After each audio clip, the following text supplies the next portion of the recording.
The night air in Liberty, Alabama, was a suffocating mix of jasmine and smoke, a bittersweet perfume that would forever become the fragrance of loss for the Jefferson family. Elijah, a man whose hands told the story of 20 years of repairing engines in a town that barely saw him, gripped the steering wheel of his Ford F-150 with a strength that betrayed the calm on his face.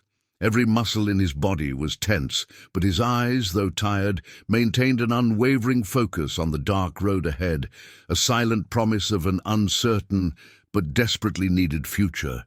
Beside him, Sarah, his wife, was a statue of faith and fear, her lips moving in a silent prayer, a mantra against the evil that had torn them from their home. She clutched a small wooden rosary, a gift from her grandmother, feeling the warmth of the beads against her palm, seeking solace in the familiarity of the object and the strength of her unwavering faith, which was the anchor of her family. In the back seat, the family's future, their children, watched the world they knew disappear in the rearview mirror. Maya, 16, a budding poet with eyes that saw both the beauty and the brutality of the world, had her face pressed against the cold glass, tears tracing silent paths on her dark skin. She held a small hardcover notebook, her diary the only refuge for her thoughts and fears, where words became a shield against the pain and confusion that invaded her.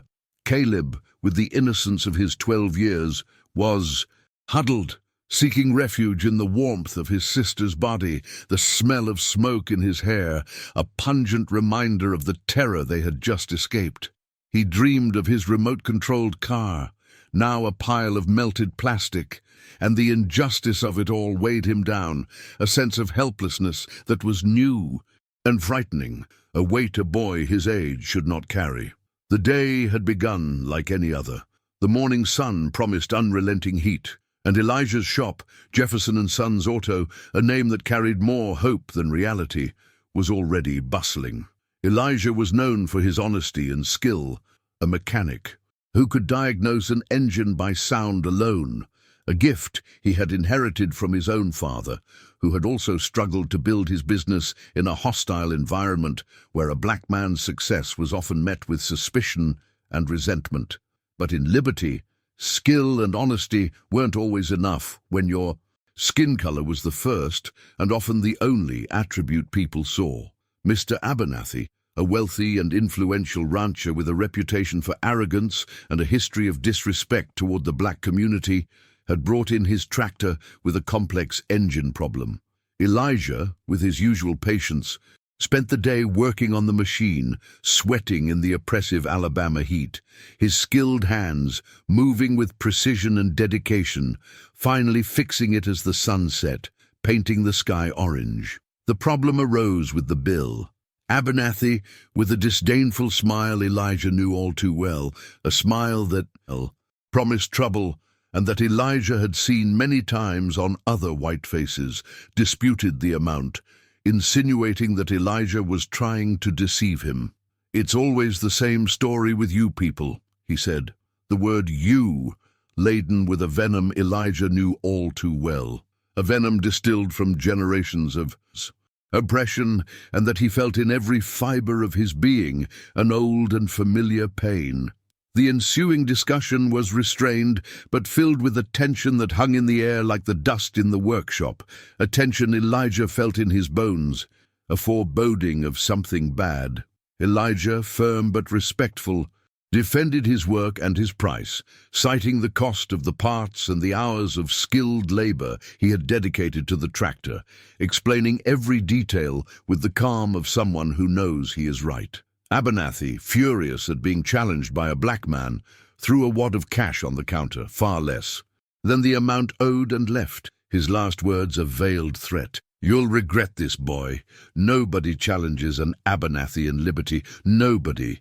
Abernathy's voice echoed in the empty workshop, a grim warning of what was to come. Hours later, regret arrived in the form of flames. The fire started in the workshop, a deliberate act of malice, and quickly spread to the small house in the back, the only home Maya and Caleb had ever known, the place where their most precious memories had been created. The smell of gasoline hung in the air, a silent testament to the crime, mingling with the smell of burning wood and melted plastic, an odor that would be etched in their memories, a constant reminder of the night they lost everything. Elijah, awakened by the crackling flames and the sounding smoke alarm, managed to get his family out in time, but they watched helplessly as everything they owned was consumed by the fire. The family photos, Caleb's drawings on the refrigerator, Maya's poetry books, Sarah's Bible that had belonged to her grandmother, all were reduced to ash, reduced to nothing in a matter of minutes, a lifetime of material possessions swept away by the fury of prejudice. The heat was so intense they could feel the sting on their faces even from a safe distance, and the orange glow of the flames painted the night sky an eerie red, a macabre spectacle. The firefighters' arrival was slow, and the police's even slower. The officer, a bored-looking man with a notepad, asked perfunctory questions, his demeanor a mixture of indifference and suspicion. "Are you sure it wasn't an accident, Elijah? Maybe a short circuit?" he asked, ignoring the obvious smell of gasoline and the evidence of forced entry visible to the naked eye, as if he wanted to ignore the truth. The mention of Abernathy's name was met with a nod and an empty promise to look into it. But Elijah and Sarah knew what that meant. In liberty, justice had a color, and it wasn't theirs. The community, though shocked, offered a mixture of pity and curiosity, but no one dared challenge the Abernathys. Their power was too great. The silence of the neighbors was as deafening as the crackling of the flames, a complicit silence that weighed on Elijah's soul, a reminder that they were alone. As the embers still smoldered, casting dancing shadows over the rubble of his life, Elijah made a decision. He looked at his children's faces, at the fear and confusion in their eyes, and knew he could no longer raise them in a place where their safety was so fragile, where their worth was constantly questioned, where the mere fact of being black made them targets of hatred and violence. "Let's leave," he told Sarah, his voice a hoarse but firm whisper, filled with a determination she had never seen before, a determination born of desperation and fatherly love. "Tonight, there is nothing left for us here.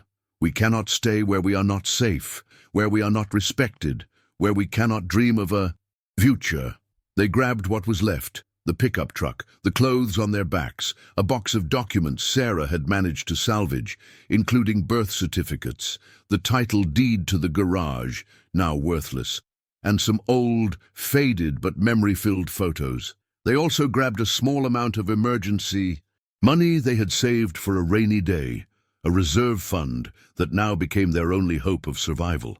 California, a place they knew only through photos and stories, a distant paradise of sunshine and opportunity, became a beacon, a makeshift destination on a night of despair, the only visible exit. "Where are we going, Dad?" Caleb whispered, the question echoing in the tense silence of the car, his voice barely audible, but filled with a childlike eagerness that broke Elijah's heart. "West, son," Elijah replied, his eyes fixed on the dark road ahead, the rearview mirror showing only the darkness and the distant glow of the city lights they were leaving behind, a city that had betrayed and driven them away, to a place where we can breathe, where we can be free, where we can build a new life, far from the shadows of the past, where we can be who we are without fear. The promise was great, the journey uncertain. But hope, though fragile, was the only thing driving them forward, a flickering flame they refused to let go, a flame that represented the resilience of their people.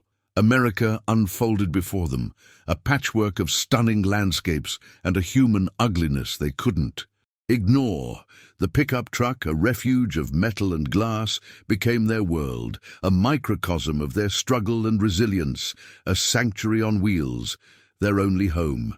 Each state brought a new challenge, a new test of their faith and unity, a new layer of prejudice to face, a new barrier to overcome. At a dusty gas station in Mississippi, the attendant, a young man with hollow eyes and a dirty baseball cap, looked at them, and shook his head. "The pump's broken," he lied, his voice slurred and full of disdain, his gaze shifting to the car of a white family who had just pulled over and were promptly attended to, as if the Jeffersons were invisible, as if they didn't exist.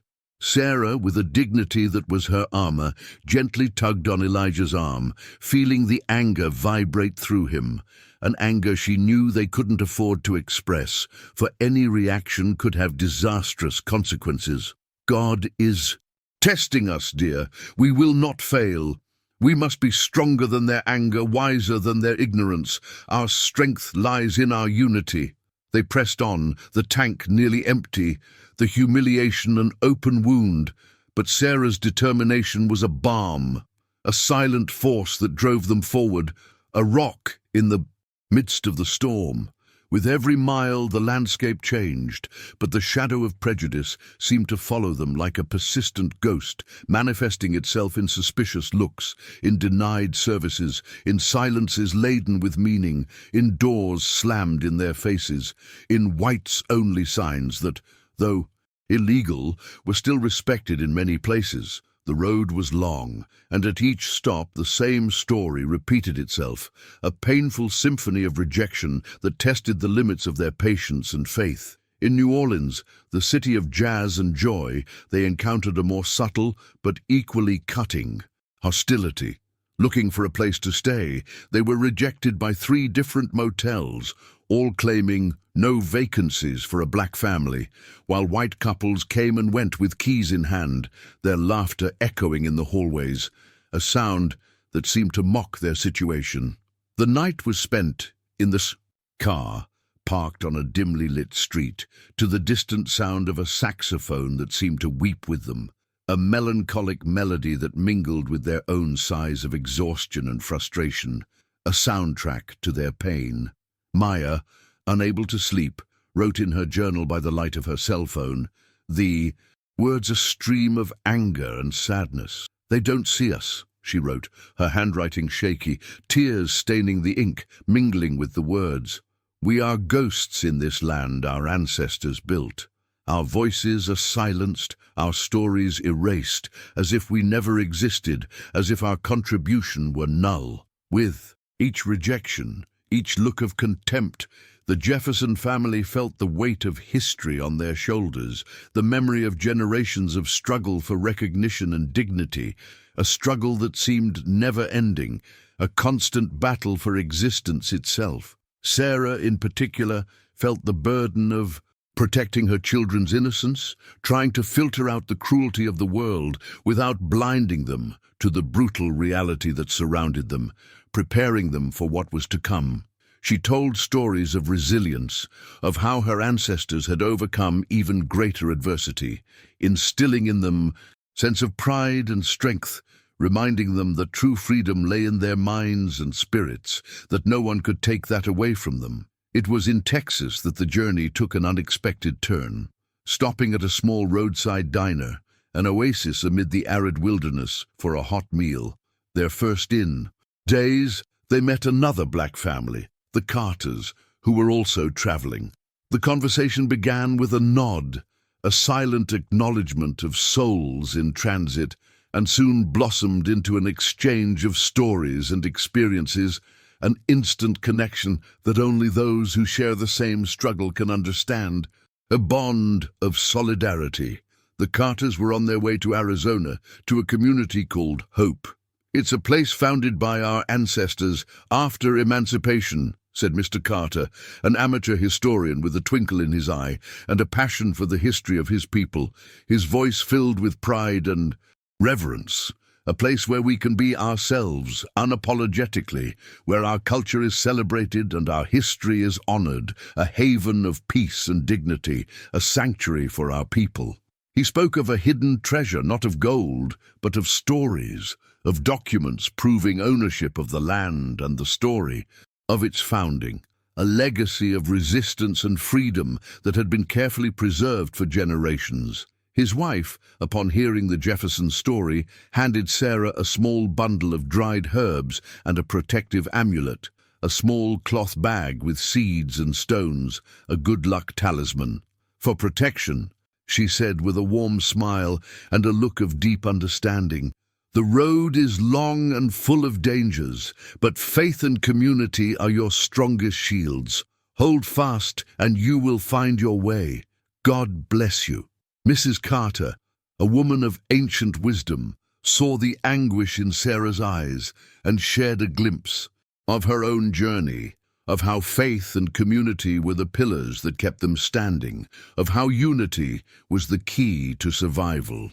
She spoke of the importance of knowing one's roots, of connecting with history to understand the present and forge the future, a future where their children could grow up, unburdened by prejudice, where they could blossom fully, free to be whoever they wanted to be. Caleb, who had been quiet until then, absorbing every word, felt a spark of excitement. He remembered an old map his father had kept, a gift from his grandfather, with an X marked on a spot in Arizona, and the word hope written next to it. He had never given it much thought, thinking it was his grandfather's fantasy, a children's story, a fairy tale with no basis in reality.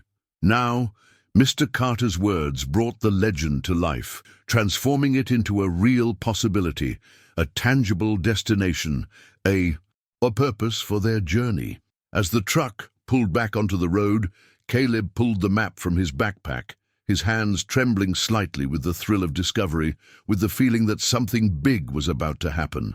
"Dad, what do you know about hope?" he asked, his voice filled with a new urgency, a gleam in his eyes that Elijah hadn't seen in a long time, a gleam of curiosity and hope. Elijah tensed, the mention of hope bringing up old memories and a pain he thought he'd buried, a pain from a past he'd rather forget, a past he wanted to protect his children from. "It's just a story, son, an old family story. It's not for us. It's dangerous. Don't mess with it." But the seed of curiosity had been planted. With Maya's help, Caleb began searching for hope. Whenever they found a Wi-Fi signal, using Maya's old smartphone, which became their window into the past, their tool of discovery. They uncovered fragments of information, mentions in digital archives of 19th century black newspapers, telling of a self-sufficient freedmen's settlement in Arizona, a place that defied the norms of the time, a beacon of freedom in a sea of oppression. The legend of the treasure also appeared, along with mention of a riddle protecting its location, a series of clues that could only be deciphered by those who knew the story, by those who had hope's blood running through their veins, by those worthy of her legacy. Maya, with her analytical mind and love of stories, dove into the research with Caleb, seeing it not just as an adventure, but as a connection to a past that had been denied them, a chance to rewrite their own narrative, to find their place in the world, to give voice to their ancestors. They spent hours deciphering ancient texts, comparing maps, and discussing possible interpretations of the clues, each discovery a step closer to their true destination, each piece of information a piece of the puzzle. With each new discovery, California seemed less appealing, and the idea of hope took on more defined, more real contours, becoming a beacon of a future possible, a future where they could be truly free, where they could belong. The New Mexico desert greeted them with a stark beauty and a palpable threat. The blazing sun beat down on the pickup truck, and mirages danced on the horizon, testing their sanity. The vastness of the desert reflecting the immensity of their journey, the loneliness of their struggle. The pickup, protesting the abuse, began to fail. The engine sputtered, the radiator overheated with alarming frequency, and the worn tires seemed ready to give way at any moment, threatening to leave them stranded in the middle of nowhere, at the mercy of the elements and human hostility. In a small, isolated town with a single main street and hostile stairs, they were forced to stop at a repair shop. The mechanic, a man with a hard stare and a rifle hanging on the wall of his office, looked at them with contempt, his eyes roving over the family with a mixture of suspicion and hostility. "I don't usually work for outsiders, especially people like you," he growled, his voice slurred and full of prejudice, the smell of oil and racism hanging in the air, choking them, reminding them of where they came from. The price he charged for the repairs was extortionate, almost all their remaining money, and Elijah, knowing he had no choice, paid, humiliation burning in his throat, but the need to keep his family safe was greater than his pride, greater than anything. While they waited, they were approached by a local sheriff who interrogated them with barely concealed hostility, asking about their origins, their destination, and why they were so far from home, his questions laden with innuendo and veiled threats. He made them wait for hours under the scorching sun, checking their documents repeatedly in a clear display of power and intimidation, a tactic to make them feel small and unwanted, to remind them of their place. The experience, though terrifying, strengthened Maya and Caleb's resolve. California seemed increasingly like a distant and meaningless dream, a place they would go only to escape, not to find. Hope, on the other hand, felt real, a destination with a purpose, a place where they might belong, where their story would be valued, where they could finally breathe, where they could be themselves. With every mile traveled, the Jefferson family grew closer, their conversations in the car deepening, their bonds strengthening in the face of adversity, each challenge overcome, making them more resilient, more united. Sarah read passages from the Bible, finding comfort and strength in the words of resilience and faith, reminding them that light always prevails over darkness, that hope never dies, that God was with them. Elijah told stories of his childhood, of his parents and grandparents, weaving a thread of connection to the past that felt increasingly relevant, a legacy of strength and perseverance he now felt a duty to honor and protect. Maya and Caleb, in turn, shared their discoveries about hope, their voices filled with an infectious excitement that sometimes managed to dispel the shadow of fear, replacing it with a sense of adventure and purpose, a new focus for their journey. They knew the journey wasn't just physical, but also a search for identity and belonging, a search for a place where they could be themselves without fear or judgment, a place to call home.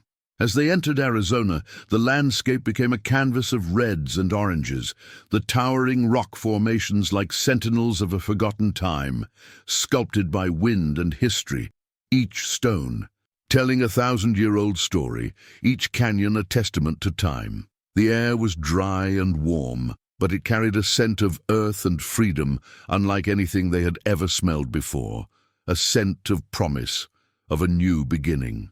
Guided by their grandfather's map and the clues they had gathered, Caleb and Maya convinced their parents to take a detour, a decision that would change the course of their lives forever, an unexpected turn in their odyssey. Their search led them to a series of rock formations that matched the drawings on the map, each a milestone in a journey that spanned generations, a path traced by their ancestors, a legacy waiting to be discovered. The riddle, a series of poetic verses Mr. Carter had shared, began to make sense, revealing layers of meaning that could only be understood with an open heart and mind, with the wisdom of their ancestors, with the faith that guided them. The clues were not geographical, but historical and personal, referring to events in the life of Samuel, Elijah's grandfather, and to biblical passages Sarah recognized. "The rock that weeps, where faith was tested," went one verse, and Sarah remembered a story her grandmother had told about Samuel, who had prayed for days in a cave during a terrible drought, emerging with renewed faith and a clear vision of his purpose, a purpose that was now revealed to them.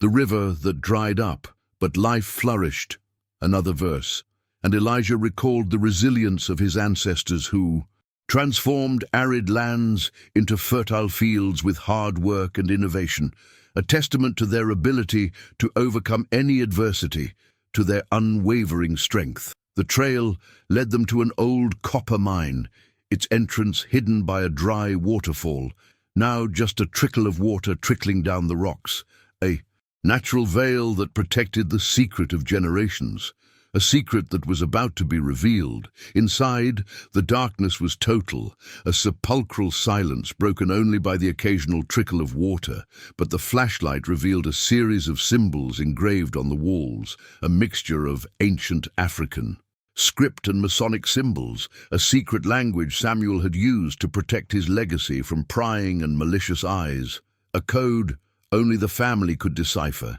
a link to the past.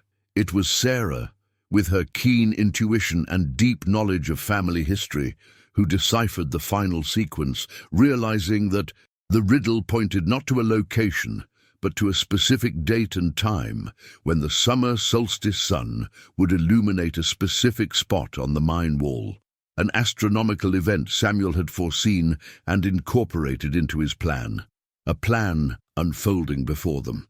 They decided to wait, setting up a makeshift camp at the mine entrance, their hopes and fears mingling under the starry desert sky, a night of anticipation and anxiety. The wait was tense, filled with the stories Elijah told of his grandfather, a man he had barely known but who now seemed to be guiding them, his presence felt in every desert breeze, every whisper of the wind, every star in the sky. Maya, journal in hand, recorded every detail, every emotion, feeling part of a story much larger than her own, a story of endurance and triumph that echoed through time, a saga she now had a responsibility to preserve and share.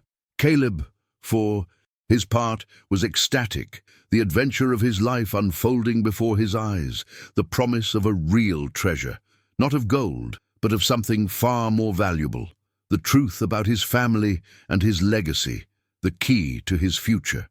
At the precise moment, as the sun reached its zenith on the summer solstice, a beam of golden light penetrated a fissure in the mine ceiling, illuminating a loose brick in the wall, an ingenious mechanism that had lain hidden for over a century, waiting for them, waiting for the right moment. Behind it, they found a rusty but intact metal box, protected from humidity and time, a treasure trove of memories and truths, a link to a distant past.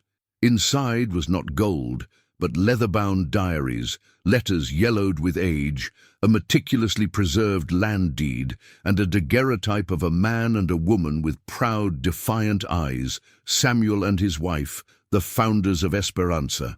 The letters told their story, the escape from slavery, the arduous journey west, the founding of a community based on the principles of liberty, self-sufficiency and brotherhood, a refuge for those seeking dignity and peace, a place where they could live without fear, where they could be truly free. They detailed the challenges, the losses, the battles against nature and prejudice, but also the victories and the unwavering faith that drove them to build a better future for their descendants, a future that was now in the hands of the Jeffersons, a legacy to be continued.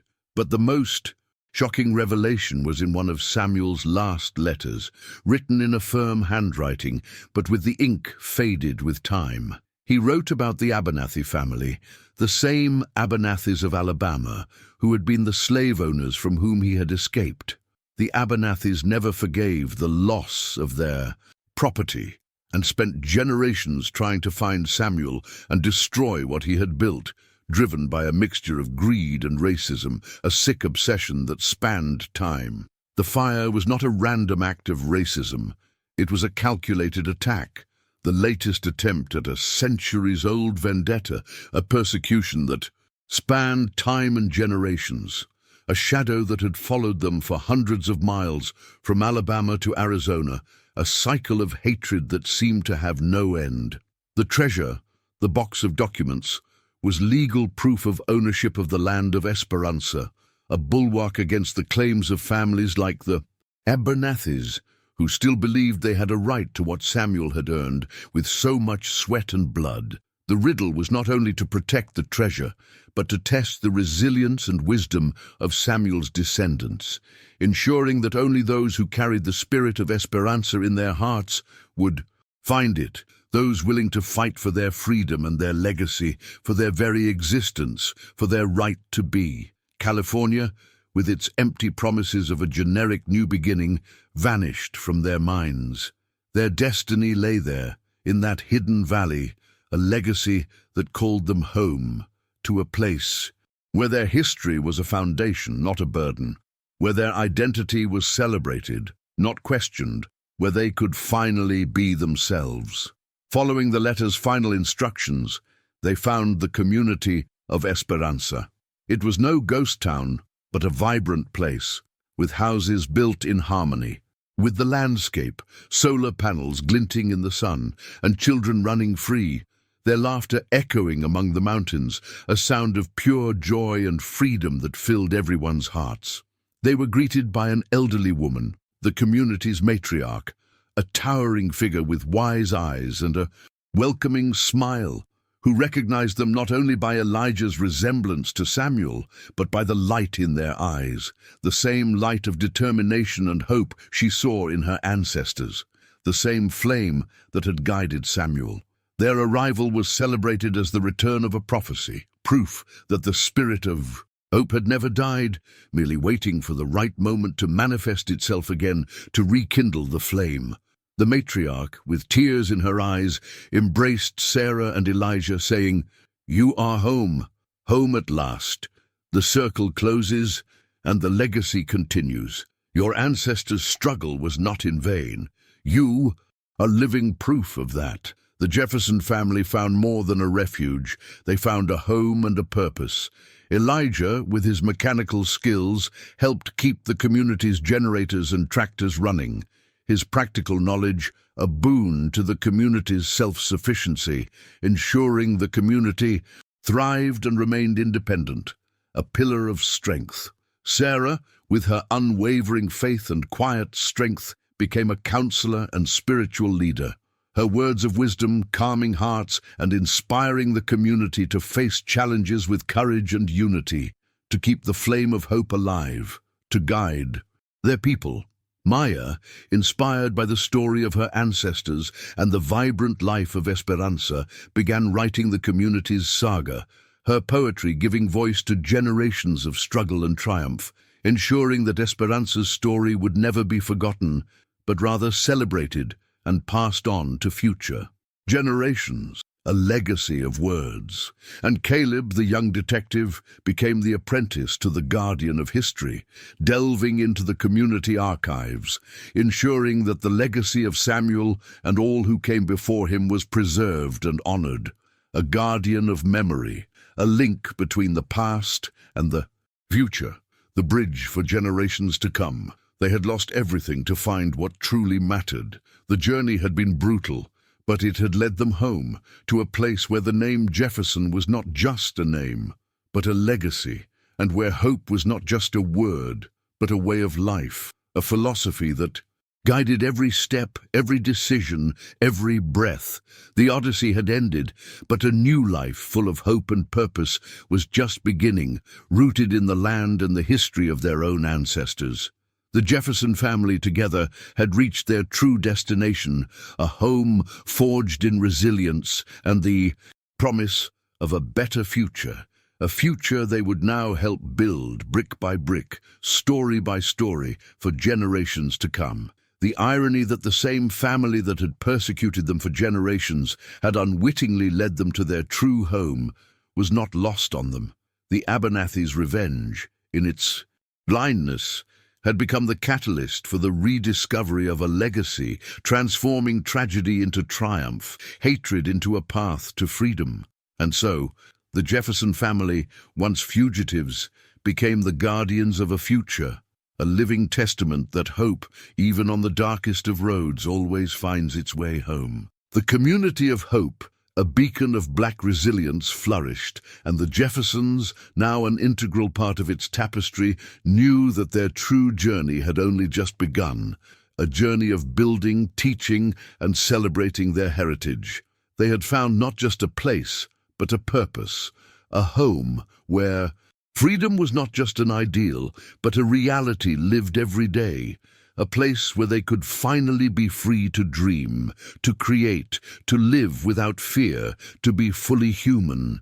And as the sun set over Esperanza, painting the sky with hues of orange and purple, the Jefferson family, united and strong, knew they had reached their true destination, a place where their legacy would be honored and their future bright, a future they would build with their own hands, with hearts full of hope and souls free. Esperanza's story was now also the Jeffersons' story, woven into a tapestry of resilience, faith, and triumph. They had traveled a path of pain and discovery, but emerged stronger, more united, and with a sense of belonging that transcended any adversity.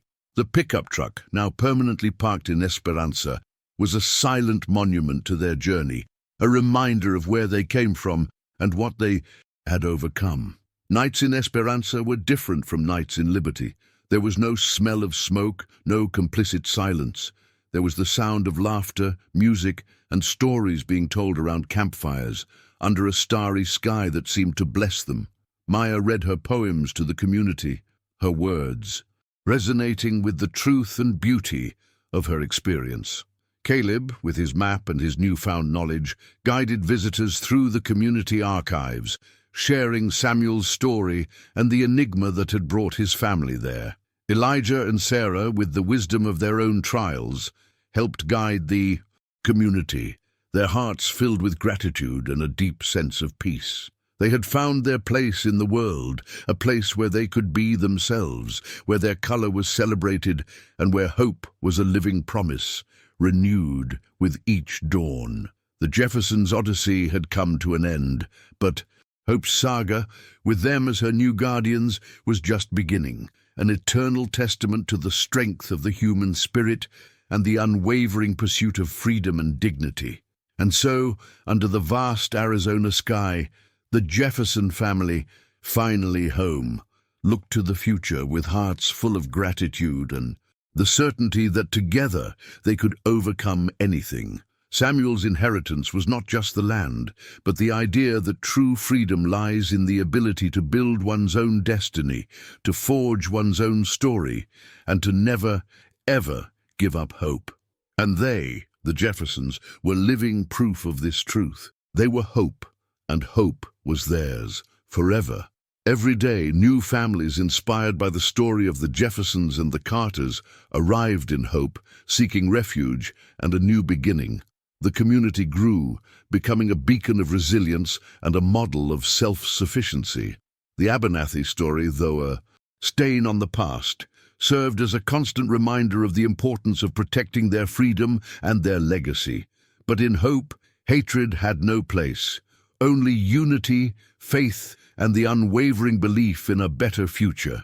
And so, the Jeffersons' Odyssey became an epic, a story told and retold, inspiring generations to seek their own hope, to fight for their own freedom, and to never forget that even on the darkest roads, the light of hope always shines brighter when we are together. The Jefferson family, now part of the rich tapestry of hope, knew their journey had been a gift, a life lesson that had led them to their true home, a home built on love, resilience, and the promise of a limitless future. And they lived, not just in peace but in fullness, honoring the legacy of their ancestors and building a bright future for their descendants. In Hope, the place where freedom flourished and dreams came true. With each sunrise, a new page was written in the story of hope, and the Jefferson family was there to write it, to live it, to celebrate it. They were living proof that hope, faith, and unity can move mountains and transform despair into a new dawn. And so the legend of Esperanza lived on, stronger than ever, an eternal testament to the strength of the human spirit. The pickup truck, now a symbol, lay there, slowly rusting, but its story, the story of the Jefferson family, echoed throughout the valley, a hymn to freedom and resilience. They were, and always would be, the Jeffersons of Esperanza, and that in itself was a treasure greater than any gold. The community of Esperanza, with its blend of tradition and innovation, became a model for other black communities seeking autonomy and dignity. The Jefferson story, told and retold, inspired everyone, a reminder that true wealth lay not in material possessions, but in the strength of the human spirit, in family unity, and in the relentless pursuit of a better future. Maya, now a young woman, published her diary, which became a bestseller, her words touching hearts across the country, revealing the truth about her family's journey and Esperanza's existence. Caleb, with his knowledge of the archives, became a guardian of history, a historian who ensured the memory of his ancestors would never be forgotten. Elijah and Sarah, aging with grace and wisdom, watched their children and grandchildren thrive in Esperanza, a legacy they had helped build. The pickup truck, now a museum, was visited by many, a symbol of a journey that transformed pain into purpose, escape into a return home. And so, the Jeffersons' Odyssey, which began with the fire of injustice, ended with the unquenchable flame of hope, a beacon for all seeking a place where they could be truly free.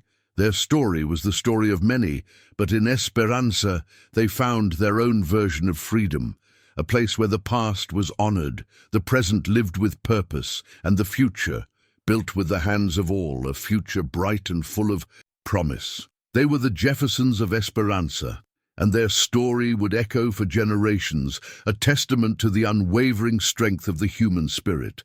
The community of Esperanza thrived, becoming an example of sustainability and social justice. The Jefferson story was incorporated into the local school curriculum, teaching children the importance of resilience, history, and the search for truth. Each year, on the summer solstice, the community gathered at the copper mine to celebrate the Jeffersons' arrival and the rediscovery of their legacy, a festival of music, dance, and storytelling that honored the past and celebrated the future. The Jefferson family in their new home found the peace they so desperately sought, a peace that was not the absence of problems, but the presence of a strong, united community ready to face any challenge. And so, the Jeffersons' Odyssey, a journey of pain and hope, became a legend, a beacon of light for all seeking a place to call home, a place where hope flourishes, and freedom is more than just a word. It is a reality lived every day. They were proof that even in the darkest circumstances, hope, when fueled by faith and unity, can lead to a destiny far beyond one's wildest dreams. And in hope, dreams became reality, a testament to the power of the human spirit to overcome adversity and build a better world, a world where all could be free. The Jefferson story was the story of America, with its contradictions and its promises, but in hope they found the true promise of America, a promise of liberty and justice for all, a promise they helped make a reality. And so, the saga of the Jeffersons, a black family searching for their place in the world, became a universal story of hope, resilience, and the transformative power of love and community. They were the Jeffersons of hope, and their story would live forever. With each sunset, the community gathered to give thanks, to remember, and to dream. And with each sunrise, they rose to build, to teach, and to love. The Jefferson story was proof that true home isn't a place, but a feeling, a sense of belonging, of love, and of hope. And they had found their home, finally, in hope, forever. And with each new day, the legend grew, inspiring others to seek their own hope, to find their own way home. The Jefferson story was a beacon, a guide, a promise that no matter how dark the night, the sun always shines again, and in hope the sun shone brighter than ever, every day, every year, every generation. Their story was the story of all of us, the story of the human search for a place to call home, and they found it. In hope, where hope never dies, and freedom is the air we breathe, and love is the law that governs, and community is the force that unites, and history is the compass that guides, and the future is a blank canvas ready to be painted with the colors of hope, joy, and peace. And the Jeffersons, brushes in hand, were ready to paint, together, as a family, as a community, as a people, in hope, where all things are possible, where dreams come true, where hope is eternal, and freedom, finally, is real for all, forever. Amen.